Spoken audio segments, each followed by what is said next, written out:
If you've been following the news lately, then you've probably heard of bitcoins. What are bitcoins? Well, they're money. But the real question is, what is money? We all know it's not this, right? I mean, this is just a piece of paper which is supposed to represent a certain amount of this.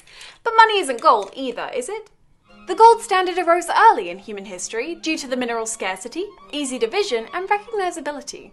There's only a finite amount of gold in the world, and it can only be mined at a predictable rate. Gold currency could be freely exchanged, but it was difficult for individuals to manage and hard for governments to control. So governments began issuing representative money to citizens, notes that could be exchanged for gold. During the 20th century, most governments stopped exchanging gold, and all money essentially became flat money, which only has value because the government says so. However, if a government decided to print flat money at an unpredictable rate, existing money would lose its value.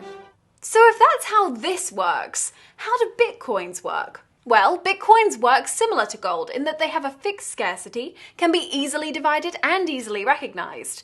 But whereas gold is mined from the earth, bitcoins are mined from the internet. Bitcoins are codes designed to be generated at a predictable rate from the Bitcoin network, which awards bitcoins randomly to anyone using the Bitcoin software. Users can then freely exchange the generated Bitcoin codes for goods and services, using the central Bitcoin network as a means of verifying a particular code's authenticity. But how is the Bitcoin network any different from a government issuing flat money, or services like PayPal or Second Life's Linden Dollar?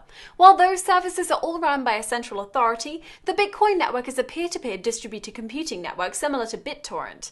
This means that the process for creating and verifying Bitcoins is shared among everyone running the Bitcoin software. So what does this mean for the real-world economy? Right now, Bitcoins can be exchanged for about $20. But if the value of the dollar were to change due to inflation, theoretically, bitcoins would still retain their value.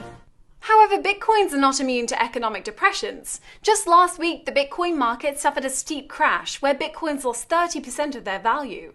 This was caused by users exchanging their bitcoins for US dollars en masse, like a virtual bank run. Bitcoins suddenly became less valuable only because users temporarily lost faith in the Bitcoin's economy stability. In the end, money isn't gold, paper, or even data. Money is trust in a system, be it the earth, the government, or the internet. So our question to you is this: who do you trust?